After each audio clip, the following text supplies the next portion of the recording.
David Thorpe. I design and create software for a research company in Rockville, Maryland currently. So I had this idea of seeing the kids in the Caribbean compete in these robotics competitions like they do in the US. I've been involved in those competitions for a bit.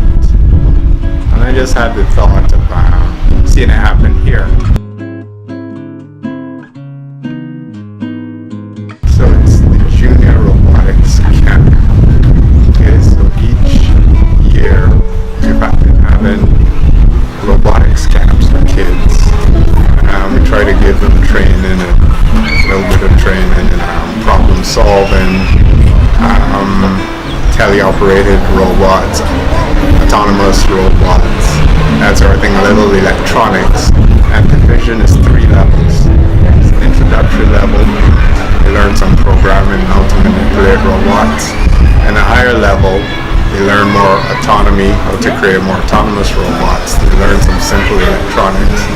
And then we haven't fully worked out the vision yet for the 3rd level. But I'd like to see them designing robots from scratch at that level. So that's the goal. We've had the pilot of the first camp and the second year of it. We've had the pilot of the second level.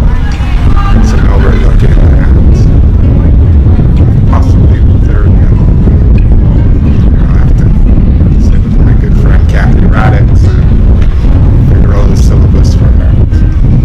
People often ask, how do I see my job helping the world? I don't really necessarily see it helping the world. I see it making a lot of money for various people. And I do enjoy problem solving, that's what I do it. But I think it's the things that I do outside of work that, that more contribute to society. So the SPICE program, our goal was to introduce students to just a little bit of program, not core computer science. Now, people often conflate computer science and programming. Programming is certainly a tool used widely in computer science, but computer science, there's a lot more mathematics to it. What we did was introduce the kids, or young people. You probably don't think you're kids, right? So I won't call you that. The young people to a modern programming language called Python. Okay? Now Python is easy to learn and it's also widely used in industry. We also wanted to give them a problem that they may not have seen before, a difficult problem to solve, and make it fun. So what we decided to do was to give them games to write. Now there was a wide range of ability within the class. None of us have ever seen anything like programming. And the first class was a very scary thing. Just this blank screen asking you to tell it what to do. We didn't know what to tell it what to do. But at the end of the experience, now we can say we can do a few things with Python. It was a good experience and the programming doesn't look so scary anymore. Basically, our goal was to create a game where you are the pilot of a rocket in space, trapped inside of an asteroid field. Now the only way, and your aim is to get out, but there are all these asteroids in the way. So you need to dodge them. So basically, before we could begin any coding and programming, we had to break down our game into some core concepts. What do we want our game to achieve? First of all, let's make the program move an object from left to right, given inputs from the user. Our instructor and our TA were able to get down the basics of Python as well as the basics of the game. Then we decided to make it more complex. That proved to be difficult. Well, first we had to generate our asteroids, and then secondly we needed to detect when our asteroids hit our rocket.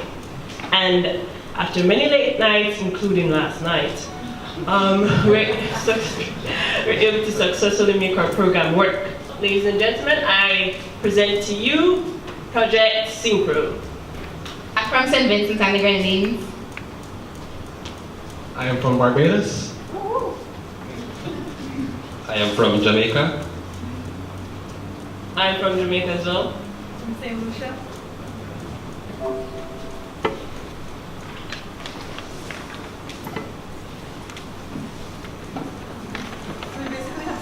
these asteroids here, as you can see.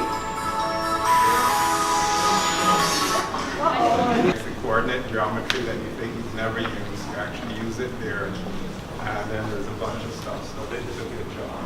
This team comprises of me, Avery Barnett from Jamaica, Shannon Woodruff from Guyana, Shervan Rosary from St. Lucia, Keegan Patrick from St. Lucia, and Emmanuel Sylvester from Jamaica. So literally, when we entered this programming class, one or two of us knew Pascal, but it's not the same as Python. And therefore, it posed a struggle at first, but we managed to overcome it and create this lovely Connect 4 game. As you are familiar with, you drop a color chip. So good morning, I'm Loic Michel and I'm from Martinique. I'm Dion Rikai and I'm from St. Lucia, and we are the Space Scholars.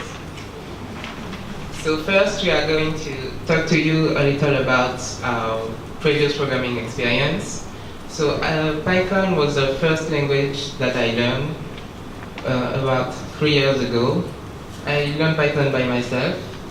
Then I learned C, C++, and Java.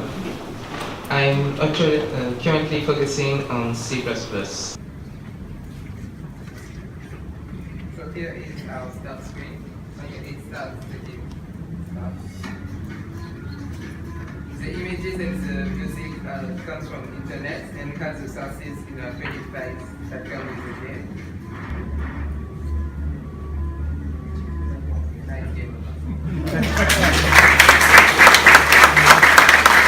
I went to Christchurch Foundation School, and I do have an interest in seeing, well, certainly not only Christchurch Foundation School, but I'd like to see these robotics programs like we do in the junior robotics camp. I'd like to see them in the schools, like a sort of an extracurricular activity initially. I think CX is preparing a robotics curriculum. I found that out this week. So I certainly look forward to potentially working with folk at